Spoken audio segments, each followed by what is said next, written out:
felt like almost a game of two halves there, where you kind of hung with them and absorbed their best shot, and then just turned on the afterburners after half time and really upped the ante. Is that a fair assessment? Yeah, I think absorbing their pressure in the first quarter was something we kind of talked about. Like they've been pretty elite at creating turnovers. You just watched that Tassie game the other night, and Tassie were good enough to hang with them. But again, we have turned their 12 turnovers is something similar to what they did the other night. We might have got back a little bit better, but yeah, thought we were in a good position at half time. Not sure what happened on the last play. I didn't see it. I was still in the locker room. But we made a couple of shots there with Milt, and obviously they cancelled one. But I thought limit the turnovers, limit the fast break possessions. Can we do a little bit better with Sobey and Foxy coming downhill? And then, I thought once we did that job and, we get fast break points, it's a team that pressures you, but if you have a chance to go by them, there are some points at the rim, and Tyson was a big part of, that tonight, and a few little adjustments to our press break that, helped as well, and Finn getting down the floor and doing some things. But, I thought Tyson and Finn were just, monsters tonight. They were great. You mentioned that half-time, or just before half-time, the Milton kind of Hail Mary heave from behind half-court. We were all sitting there watching it as well, going, what exactly is going on here? Did you get an answer about why it was cancelled? Did you not get it off before the shot clock? Oh, I'm assuming that's what happened, yeah. All I heard late was, hey, there's 7 seconds on the clock, you better get back out there, and I ran and didn't make it, so, So, one of those things. Coaches did a great job, that's why you have assistant coaches, all right, and they did a great job, and from what I heard, we got a steal and a layup, so well done to them. And I guess this rivalry, with South East Melbourne, it just seems like it felt almost inevitable by midway through that third quarter that here comes Melbourne, they've won it and they're coming home. Do you get that feeling? Do you go, hey, here we go now, we're going to kick here? Yeah, I really stopped looking at the scoreboard in the second half, and I looked up and I was like, oh damn, we're 18 up, kind of thing. I was just kind of riding every possession a little bit, and we got back to playing defense tonight, and probably should have held them in the 70s somewhere and let a few points go in the last minute. But that was the focus of the group, to celebrate each other's success. I didn't think we lost a little bit of that in Illawarra, and just looking at our bench, we weren't active enough for each other, and I thought we got back to celebrating each other, and we got back to, Barlow did a great job with the scout, and I thought we stuck to it, and our rules were good, and we competed on the board still. It's been a problem for us with offensive boards with this team, but John Brown is he's a problem down there. Tyson, it looked like that's probably that first half was as much heat in a game as United's had this year, in terms of both sides going at it, lots of turnovers, lots of bash and crash. How did you sort of feel on the night in terms of the competitiveness of the game early on? It was definitely physical. We knew they were going to come out very aggressive, so we just had to try to take care of the ball as best as we could, and just try to get into our offense quick. But it was good. Dean challenged me before the game. He told me I was going to play some longer stretches, so just trying to, go as hard as I can, play defense, and just stay aggressive. So you come out with 24, 6 and 6. Do you react well to those challenges when the coach says, hey, puts it on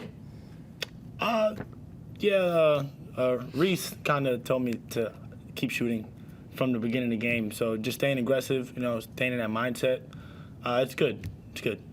Felt like Finn Delaney was really important for you, particularly in the first half. As a connector, as they kind of came up the floor, he seemed to be the outlet for you guys. Is that planned? Like Finn was to get up to make sure that you had that pressure release? Finn can do everything. So, whatever you need Finn to do, he does it. And then he just was a great relief guy today, so he could bring up the ball, and then we can initiate our offense quicker with him. He's a great screener. He knows what to do once he gets the ball in the mid-post. So, he's a great thing to have. Tyson, are you ready for the assistance of Shea Ely next week? How important is he going to be to the team? Yeah, I just told Shea on the bench today I missed him. I'm very excited to have him back. Just another guy who could really heat the ball up, and then now I can really go as hard as I can, for 2 or 3 minutes, knowing he's coming in to do the same thing. So I'm very excited for it. Have you had to take a bit of a backward step, I suppose, from intensity given that he's been out? No. In terms of the physicality, you asked for a more physical team, Dean. How did you see Jesse Edwards go? He really put a marker out there on those Phoenix players. Yeah, there's a lot of grabbing and holding kind of tonight, and I know the referees can't call everything. I thought they managed the game, pretty well. And if it's not restrictive of what's going on, we can all argue about different calls and stuff, but we're trying to get this league to a point where, we want a physicality, we want that style of Aussie basketball, and I think everyone's still kind of adjusting to it, referees and teams and stuff. So, I thought, they're just trying to not let him run straight into a screen and get separation, and they're finding ways to do that, and so. This league's so good and the coaches are so good. You keep moving through different games and everyone's got counters for what you're doing right now. And so, there's a real chess match going on in the league right now. And that style, that pressure, you don't see that every game from every team, and you don't see McGee every night. You got these different challenges in the league, and it's a lot of fun right now. How were you able to I suppose, halt their full court press? They were pretty intense in that first half, but you seemed once you broke them, they couldn't continue with it. Yeah, they're so connected with everybody to try and deny and put pressure on. It's a difficult challenge to do that and protect the rim as well. So I just thought the decisions that we made once we got past the front line of it, in attacking the rim or making an extra pitch out, I thought we were pretty solid in those decisions. I didn't think we had too many turnovers in that area, and we were far more effective in the percentages that we scored it at once we got past the front line. Team, what worked for you defensively in the second half? I mean, they've 63 points on the board through 3.5 quarters. What did you come out with after half time you found worked for you? I didn't think we changed anything too much. We thought there was, 3 or 4 adjustments, end out, side out, how we guarded the on ball a little bit better. I just thought our physicality at the rim, once they did come downhill, Fab and Jesse were both great in protecting the rim. And then, Finn and KB, I thought, playing on Hunter and we really getting out aggressive and showing, and we just stopped the ball coming downhill a little bit more, and we were able to absorb the role and, challenge John Brown to just kind of make some decisions around the elbow and things like that. So, I thought we just stuck with our scout way better. How does the decision to put Chris back in the starting lineup play out? You said to us on Wednesday night it was going to be maybe another game. Did you tap him on the shoulder? Does he come to you? How does that sort of play out to give you that little bit of a spark? No, I thought probably before the Wollongong game that was where I was going to make that decision, and he's like, no, let's just keep rolling, and he wanted other guys to continue to stay confident, and Tanner's been so good, and I thought he come in and have a really good impact, tonight as well. So, that's him. But I knew he knew it was a big game. I knew he's always got up for, for this rivalry of throwdowns, and he really enjoys the challenge. So, I thought he was great tonight. Sorry, guys, just one more. Dean, we've spoken before about reintegrating guys, and obviously players that play heavy minutes, and you've got Shay to come back in, and you've obviously got this stacked backcourt. I mean, it's a good challenge to have, but give us an idea of how you go into that.